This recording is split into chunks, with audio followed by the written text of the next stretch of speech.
কলকাতা থেকে ঘাটশিলা যাচ্ছিলাম বেড়াতে। সঙ্গে কেউ ছিল? না না, একাই ছিলাম। পশ্চিম মেদিনীপুর জেলার লোধাশুলির জঙ্গলের কাছে পৌঁছতেই বাসের টায়ার গেল ফেটে। সর্বনাশ! তারপর? হই হই করে কিছু মানুষ বাসের ভেতরে উঠে এলো। বুঝলাম ওরা সবাই ডাকাত, যার কাছে যা ছিল সব দিয়ে দিল।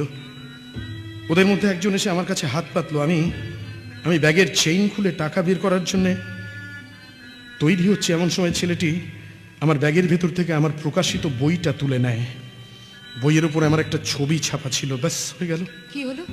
ছেলেটি চিৎকার করে উঠলো, লেখক লেখক, এই ব্যাটাকে আমাদের সঙ্গে ধরে নিয়ে চল। জঙ্গলে গিয়ে হয়তো আমাদের দুঃখ দুর্দশার কথা বইয়েতে লিখবে। আধুনিক সভ্য সমাজ হয়তো সে বই পড়বে, তারপর হয়তো আমাদের দিকে একটু সাহায্যের হাত বাড়িয়ে দেবে। যা বলা তাই কাজ। ওরা আমাকে জোর করে বাস থেকে নামিয়ে নিল। কোথায়? জঙ্গলে? হ্যাঁ, আন্ধার শুলির জঙ্গল। হ্যাঁ, জঙ্গলে গিয়ে ভেবেছিলাম ওদের জীবন নিয়ে আমি কিছু লিখবো, কিন্তু কি লিখবো জানেন? আমি গিয়ে কি দেখলাম ওরা 7 দিন পর্যন্ত না খেয়ে থাকে। অনেকে গোসাপের মাংস নুন ছাড়া সেদ্ধ করে খেয়ে বেঁচে আছে। হ্যাঁ, অনেকের পরনে কোনো বস্ত্র নেই। মহিলারা গাছের ছাল লতা পাতা পরে লজ্জা নিবারণ করছে। হ্যাঁ, কি মনে হলো জানেন? ক্ষুধার রাজ্যে পৃথিবী গদ্যময়, পূর্ণিমার চাঁদ যেন ঝলসানো রুটি। কি কাব্য লিখব? তাই সেদিন থেকেই ওদের অন্ন আর বস্ত্রের জন্য আমি নিজেকে সঁপে দিলাম ওদের কাছে। সেই থেকে আন্ধার শুলির জঙ্গল, জঙ্গলের মানুষ আমার কাছে সুখের অমরাবতী। সেই অমরাবতীর শাল পিয়ালের ছায়ায় কোনো এক পড়ন্ত বেলায় পাখিরা যখন ঘরে ফিরছে, তখন একটি মেয়ে একা নির্জন একটি পুকুরে নাইতে নেমেছিল। একটি ছেলে হয়তো লুকিয়ে লুকিয়ে সে মেয়েটি চান করার দৃশ্যটি দেখে ফেলেছিল। মেয়েটিও দেখে লজ্জায় উঠতে পারেনি অনেকক্ষণ। তারপর চোখাচোখি, লুকিয়ে লুকিয়ে হাসাহাসি, একটু আধটু নির্জনে দাঁড়িয়ে খুনসুটি, এই বয়সে যেমন হয়। তারপর অযাচিত মিলন, আর সেই মিলন থেকে সর্বনাশের আগুন জ্বলে ওঠা। আর তারপর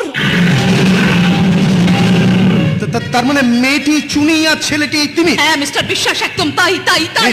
সহায় কথা আপনাকে কে বলেছে বলুন? তুমি? না, তুমি বলেনি। তাহলে কে বলেছে? তুমি বলেনি, সুজাতা বলেছে। সুজাতা। আর শুনে রাখুন আপনি মিস্টার বিশ্বাস, শুনে রাখুন, চুনি সুজাতাকে সমস্ত ঘটনার কথা খুলে বলেছে। চুনি এতদিন লজ্জায় ভয় আপনাদের কারোর কাছে কিছু স্বীকার করতে পারেনি, কিন্তু সুজাতাকে ও সমস্ত ঘটনার কথা খুলে বলেছে। এই দুর্ঘটনার জন্য দায়ী ওরা দুজনেই মিস্টার বিশ্বাস। জোর করে বল প্রয়োগ করে তিমি চুনির চরিত্র হরণ করেনি। তিমি সেরকম ছেলে নয় মিস্টার বিশ্বাস। কিন্তু সুজাতা তো আমাকে কোনোদিন এ সমস্ত অবশ্য বলবেই বা কেমন করে? কেননা সুজাতা আর তিমি দুজনকে যে ভালোবাসে। ঈশ্বর, আপনি যে কেন বোঝেন না বা কেন বুঝতে চান না, যে সেই জন্যই তো চুনির জন্য ওদের দুজনের মনে অনুকম্পার কোনো শেষ নেই। Miss Saha, I'm sorry. I'm really very sorry. যেমন ঠিক এই মুহূর্তে আপনার জন্য আমার মনে অনুকম্পার কোনো শেষ নেই। তার মানে? না মানে কতখানি নির্মম ভাবে আঘাত করে কতগুলো কঠিন বাস্তব কথা আমি আপনার মুখের উপর বলে ফেলেছি। I'm sorry for that. না, এই জন্য নিজেকে অপ্রস্তুত বোধ করবেন না। এ তো ভালোই হলো। এতদিন একা ছিলাম, এবার জীবনে একজন অভিভাবক আমার জুটে গেল। আর্যবাবু, বড় ক্লান্ত লাগে কমলিকা দেবী, বড় একা লাগে।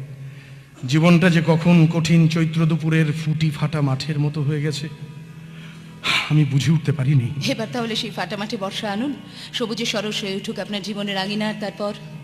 তারপর এঘোর রজনী মেঘের ঘটা কেমনে আইলো বাটে, আঙিনার মাঝে বধুয়া ভিজিছে, দেখিয়া পরাণ ফাটে। তাই না? একদম।